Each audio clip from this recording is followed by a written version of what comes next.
El Gobierno Nacional, a través del Ministerio de Vivienda, está trabajando en un decreto para estipular los precios tope de la vivienda de interés social y cambiarlos. Actualmente tenemos 5 valores para la vivienda de interés prioritario y social y cambiarían únicamente a 2, a un tope de 90 salarios mínimos para la vivienda BID y 135 para la vivienda de interés social. Esto se traduce básicamente en que podrán tener un control menor al establecido y que también se deberá fijar en pesos el valor de la venta del inmueble cuando se hace el contrato de promesa de compraventa. Actualmente el modelo funciona diferente. Ya empezando a hablar sobre este proyecto que está trabajando en este borrador, ¿qué impacto ustedes han visto y cómo podría cambiar las reglas de juego para los compradores y también para el sector de la construcción? El impacto sería gravísimo, no hay lugar a dudas sobre eso. Estamos hablando de un proyecto de decreto que además genera muchas dudas sobre su legalidad, genera muchas dudas sobre la facultad que tiene el presidente de la República para intervenir en el control de los precios de la vivienda. Recordemos que la intervención en la economía tiene reserva de ley, es decir, eso no es del presidente, es del Congreso de la República en principio, y deben haber leyes claras que orienten las facultades y los alcances de ese tipo de intervención.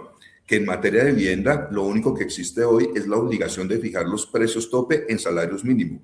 Hasta ahí va la competencia del Estado para intervenir en los precios y le corresponde a cada gobierno en su Plan Nacional de Desarrollo definir esos topes de precios en salarios mínimos para la vivienda de interés prioritario, para la vivienda de interés social, para la vivienda de interés social que tiene carácter de excepcional en las grandes ciudades y para la vivienda de interés social en renovación urbana, 5 rangos como tú mencionabas. Claramente, además de las dudas sobre la legalidad de esa competencia para intervenir precios, cambia todas las reglas que hoy hay en la ley. Hoy la ley dice que hay que establecer unos precios tope en salario mínimo en cada Plan Nacional de Desarrollo. Listo, chequeado. Vamos a ver el Plan Nacional de Desarrollo del presidente Petro, artículo 293, ahí dice los topes en salarios mínimos. Entonces parece que ahora estuviéramos hablando con otro gobierno porque eso ya no sirve, ¿no? Y dos, otra condición muy especial que tiene la ley, y es que el precio de la vivienda, ¿no?, es el que tenga a la fecha de escrituración, no al momento que tiene cuando yo entro a la sala de ventas. Y lo decía yo esta mañana, quiere el gobierno confundir diciendo que ahora comprar una vivienda es lo mismo que comprar una Coca-Cola. Y esto es clave, esto es lo más importante porque tal vez ahí está la mayor dificultad. Y es hacer entender que la vivienda voy y la compro y me la entregan ahí mismo, como cuando compras una gaseosa. Eso no pasa así, entre otras cosas, porque además de estas leyes, tanto el Código Civil y el Código de Comercio tienen las reglas de oro de cómo funciona una economía de mercado en Colombia, y es la facultad que tenemos nosotros, Paula, tú y yo, o cualquier colombiano, de hacer negocios entre privados y de ponerse de acuerdo en cómo se pactan los precios. ¿Y qué dice la ley? Que los precios pueden ser determinados, como el de la Coca-Cola, o determinables, como el de la vivienda, según la ley, que es un precio que se va formando y se va desarrollando en función de las variaciones en los costos de producción, en la inflación, en el salario mínimo, en las tasas de interés, y es el que va a tener con una proyección acertada y objetiva y con límites claros como el salario mínimo a la fecha de su escrituración. Ese es el gran cambio que están planteando en el texto que hoy en el proyecto de decreto, y es decir, no, pues hoy si quieres comprar casa, pues vale como si compra una Coca-Cola, y además ese precio va a ser fijo en pesos y no se puede indexar a futuro. Y eso claramente va a generar un riesgo grandísimo, más allá de los empresarios, para los hogares que compran. ¿Por qué? Porque esta distorsión en el mercado básicamente lo que va a hacer es generar una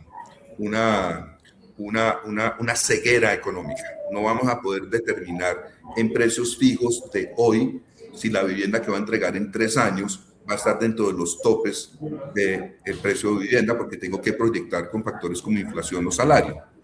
Como ya se elimina ese tope básicamente en BIS y se obliga a vender en pesos, salarios, y se obliga a vender en pesos, puede ser que la vivienda que yo estoy prometiendo en venta hoy como vivienda de interés social, a la vuelta de 2 o 3 años se salió del tope. Y en ese caso hay problemas para el hogar. Uno, de pronto no puede aplicar el subsidio porque ya no es vivienda de interés social en 3 años. Dos, seguramente el banco ya no le va a prestar para tasas para BIS, sino tasas más altas para no BIS, Y tres, de pronto el crédito ya va a ser menor, porque en Colombia la vivienda de interés social se puede financiar hasta un 80%, la otra vivienda solo hasta un 70%. Entonces, más allá de los problemas de oferta, de incremento de los precios que va a haber en mediano plazo, con esta idea que tiene el gobierno nacional, nos estamos pegando un tiro en un pie porque estamos terminando de desarticular la política de vivienda que había en Colombia, que ya se había eliminado el programa Mi Casa Ya, y que ahora pues genera esa ceguera económica, esa dificultad para calcular la proyección de los costos y de los precios de vivienda, que puede terminar sacando a unos del mercado, generando exclusión y a la larga, como lo digo, generando mayores precios. Hoy puede sonar muy bonito como eslogan político decir que vamos a controlar el precio, que vamos a bajar precios, pero a la larga todas las experiencias internacionales nos muestran que la intervención y control de precios lo único que hace es encarecer la vivienda y excluir a los hogares, sobre todo a los de menores ingresos, de una vivienda formal. Guillermo, y quisiera preguntarte sobre el tema de los precios justamente que hablabas respecto a al valor de las ventas de las viviendas. Si uno analiza los datos del DANE y el ICOSET, han aumentado menos en proporción los costos frente a los precios de venta de la vivienda de interés social, que este es uno de los argumentos que las personas utilizan para decir los costos no han subido tanto como si ha subido el precio de la vivienda. Al respecto, quisiera preguntarle, ¿cree que entonces los salarios mínimos pueden ser el mecanismo idóneo para cobrar las viviendas de interés social o cree que podría cambiarse por otros, como por ejemplo las VT? Bueno, te contesto. Yo creo que la discusión se puede dar, pero lo que creo es que es una discusión responsable, técnica y sustentada, ¿no? En factores económicos. Que si es el salario mínimo, pueda abrirse la discusión, pero lo que es cierto es que legalmente hoy es el salario mínimo. Ese es el arreglo legal institucional que tenemos y es el que seguimos los empresarios. Por eso vuelvo y digo, nosotros no aceptamos las palabras del presidente Petro cuando dice que el sector de la construcción se está aprovechando con conductas abusivas para fijar los precios. Eso es falso, es lejano de toda la realidad, pero están politizando el debate. Obviamente con un tinte electorero, pero no vamos a entrar en esa discusión. Lo que me preguntas, que si es la VT, que si es el ICOSET, yo realmente no estoy de acuerdo porque ese es un índice que es incompleto. Okay. ¿No? Si tú miras el proyecto de decreto que presenta el gobierno nacional, ellos hablan ahí de un índice que se llama el ICCE, Índice de Costos de Construcción de Edificaciones. Eso no existe, ¿no? Si tú así miras al DANE, el ICCE es el Índice de Costos de Campañas Electorales. Entonces, uno lo que dice es, por favor, pongámosle rigor a la discusión, por lo menos identifiquemos bien cuál es el índice que vamos a aplicar. Y ese índice se llama el ICOSET, y sí, es un índice que tiene una variación muy cercana al comportamiento de la inflación, pero es incompleto. ¿Por qué? Porque solamente mide los costos directos de construcción. ¿Qué es eso? Mano de obra, maquinaria, equipo, insumos de la construcción como los ladrillos, el acero, ¿no? El cemento, herramientas, servicios especializados. ¿Qué no mide el ICOSET? El suelo. Y sabemos que el costo del suelo puede ser el 20% y a veces más del costo de producción de una vivienda. No mide los costos indirectos, administrativos, no mide los costos financieros, ¿no? Y no mide muchos otros costos que hacen parte de la construcción de una vivienda. Entonces, es un índice que se quedaría corto, igual que la VT, el ICOSET. Yo diría que si queremos dar la discusión, hablemos de un índice compuesto.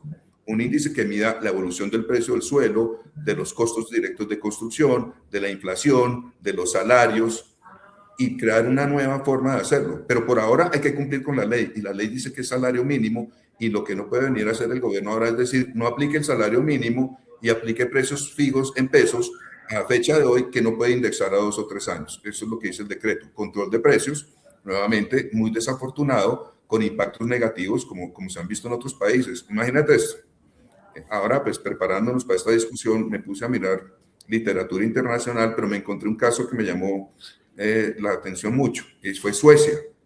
En Suecia, pues la mayoría de las personas, entiendo yo, viven arriendo, países desarrollados, la vivienda es costosa, y en Suecia hace muchos años empezaron a poner control de precios a la vivienda en renta. No es lo mismo, nueva o renta, los controles de precios son malos. Esos controles de precios han sido tan nocivos que hoy un hogar puede tener que esperar entre 10 y 30 años para poder acceder a una vivienda, dependiendo de la zona de la ciudad donde quiera vivir. Porque los controles de rentas, los controles de precios de vivienda nueva, lo que hacen es contraer la oferta, ¿no? Y generar restricciones de acceso, sobre todo a los hogares que hoy no tienen una vivienda. Entonces, la experiencia está ahí.